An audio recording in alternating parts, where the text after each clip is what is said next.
Hello, everybody, and welcome to another episode of Swampy Comics Weekly Poll Previews. I'm Swampy, and we're going to be talking about the comics I'll be picking up this week, September 17th of 2025. And first up, we got Absolute Flash. This is by writer Jeff Lemire, with art by Travis Moore, colors by Adriano Lucas, and letters by Tom Napolitano. And after the last issue, where we got a little more backstory on Wally's Rogues Gallery, so to speak, which was a fantastic issue. I really liked it. Looks like we're going to be checking out the absolute version of the Weather Wizard, possibly, in this issue. I mean, that's what the cover kind of tells me. But I'm hoping to see more from the Rogues. I'm hoping to see some cool action from Wally, and I hope we get some more answers with whatever's going on at Fort Fox. I'm going to take off my glasses. But yeah, Absolute Flash started off as possibly the weakest Absolute title, and it just continues to get better and better and better with each issue. I'm super hyped for this one. There's not a lot to say in this. Oh, I really also am stoked to see more of the relationship between Wally and Grodd. Yeah, they're just two peas in a pod. I really like what little we've gotten so far, and I think it's going to be really heartbreaking when the inevitable separation of those two characters comes. But I hope we got quite a while until that happens. But we shall see. Next up, we got Batman Superman World's Finest, number 43. This is by writer Mark Waid, with art by Sean Izaakse. Izaakse? I hope I pronounced that right, good sir. As well as art by Adrian Gutierrez and colors by Matt Herms. This is continuing the Bizarro World storyline that's been going on for the past couple of issues. It's kind of a retread of a 90s Superman story, also called Bizarro World.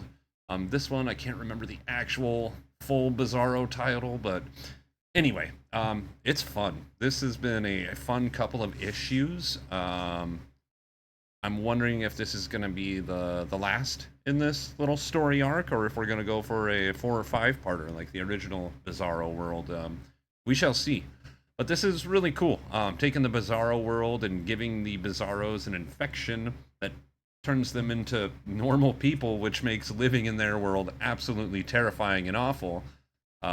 We've been introduced to Bizarro Batman, who has a voice like an angel and is always smiling. We got Bizarro Lex Luthor, who's still a super genius, but is like Superman's #1 fan, Bibbo Babowski style. And just seeing old schoolish early career takes on Superman, Batman, and Dick Grayson, Robin. Just doing wacky adventure superhero shit. I'm here for it. I've really been enjoying this series, and Mark Waid is just really killing it this year, especially. Like, yeah, he's not put out anything I didn't like so far. So yeah, super hyped for that title. Next up, we got a doozy. Marvel's Deadpool Batman, not to be confused with DC's Batman Deadpool, which will be coming out in October. But this is Marvel's Deadpool Batman with a large list of creators. We got stories written by Frank Miller, who also does his own art.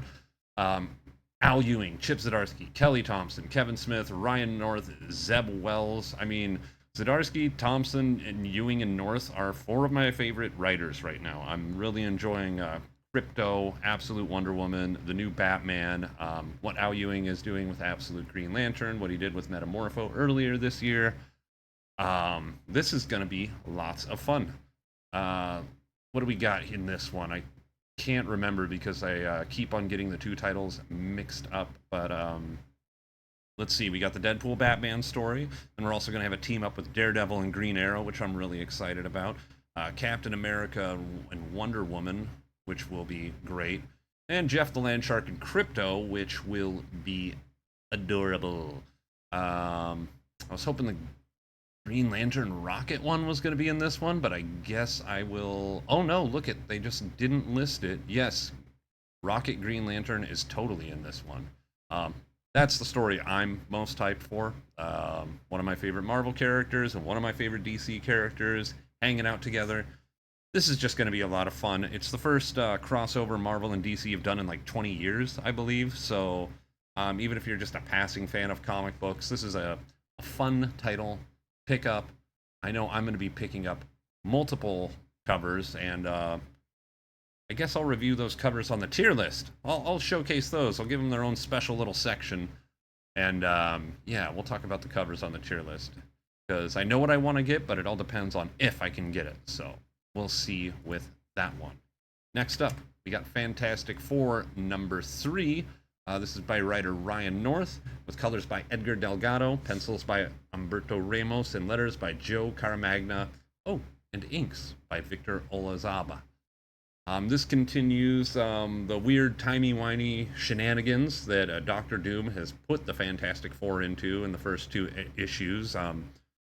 The first issue was them trying to figure out how to get out of their time situation. The second issue was them doing that and letting Doctor Doom know how they did it, and him just being like, "Yeah, Reed, you're an idiot. Why do you always tell me this stuff? I'll just go back and fix that part of it." And at the last second before they get sent back through time in this loop, they managed to send off the time sled to the Fantastic Four that was currently eating breakfast the morning of their original capture into the time loop. I don't know. I don't know how to describe it, but what I do know is that I really like the way this is kicking off. I really hope this is the start of a new Fantastic Four long-term series and not just some 6-issue arc they're doing for One World Over Doom or Under Doom. This could be a great kickoff point to just keep going with these characters, and I like Ryan North's take on things. So yeah, this is a winner. This is a winner. I'm looking really forward to things getting a little more fleshed out with this book. But next up, we got Justice League Red #2. That's by writer Saladin Ahmed, with art by Clayton Henry and colors by Arif Prianto. In this issue, we're gonna have, let's see.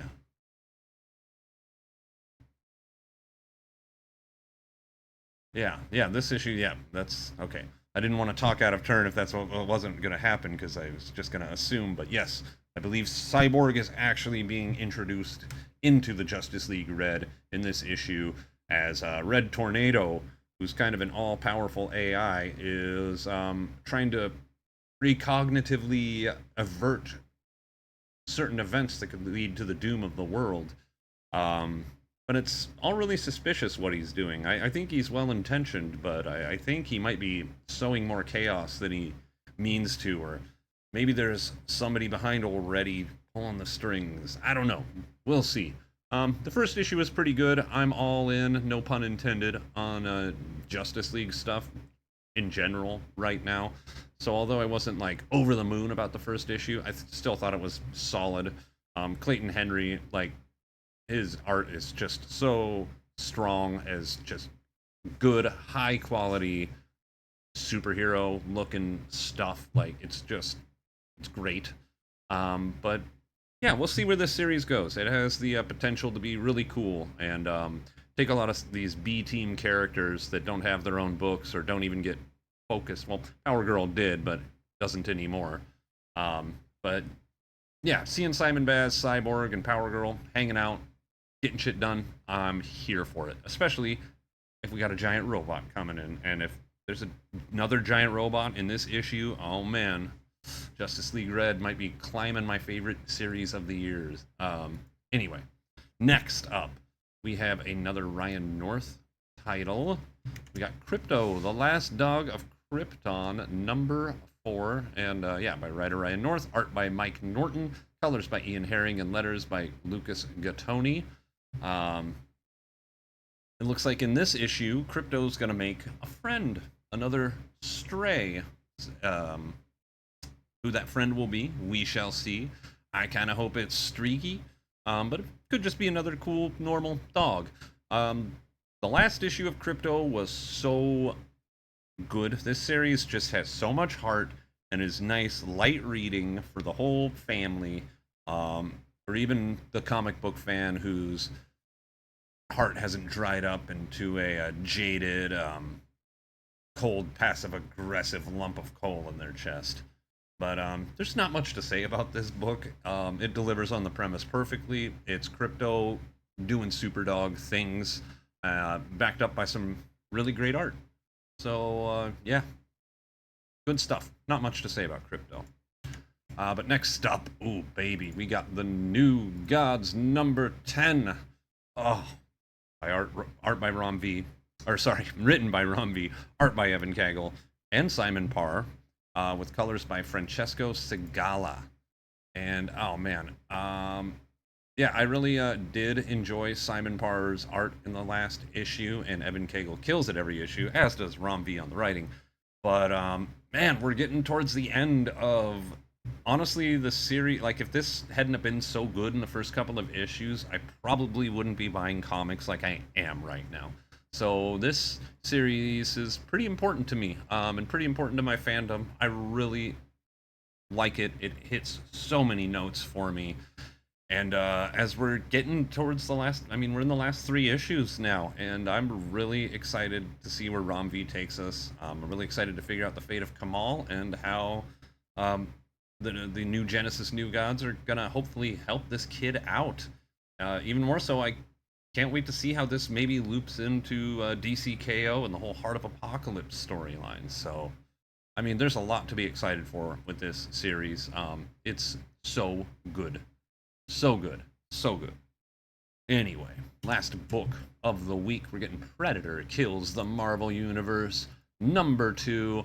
And I can't wait to see who he ends this time. Looks like maybe the X-Men or the Avengers or both. I mean, last issue, Kraven and the Predators totally murked the Guardians of the Galaxy and the Fantastic Four. So things ain't looking good for our heroes. But Black Panther, Spider-Man, and Wolverine have already fought this fight before. And now that I'm saying that, I don't know if is Black Panther still alive in this timeline in this world, but we shall see. Yeah, this is just popcorn, violent popcorn comic books, just at their best. Yeah, I really liked issue 1, and I can guarantee you, I'm gonna love issue 2. Um, yeah, not much to say about this one except for gimme blood, green and red, please. All right. But anyway, that's the comics for this week. Oh, did I even? I just got right into that. Let's give some credits. The Predator versus or kills the Marvel Universe here. This is by writer Benjamin Percy, pencilers by Marcello Ferreira, inks by Jay Laystein, and colors by Frank Diarmata. Um, oh, and letters by Clayton Cowles. There we go. Got the credits out of the way. Thank you for the wonderful book, folks. And yeah, well, I'll see you later in this week when I do the patented Guy Gardner tier list for all the books I picked up. So until then, just you could give a like and subscribe. I really appreciate it. I got up to 13, which is a high watermark for me, because when I used to try to stream video games, that was the highest my old YouTube count got. So yeah, 13. Thank you, everybody, for subscribing, watching, and liking. Give a comment too. I would love to hear from people, and I would talk back, I promise. But anyway, until the tier list, stay safe out there, and I hope y'all keep reading. Oh, where's that record button? There it is.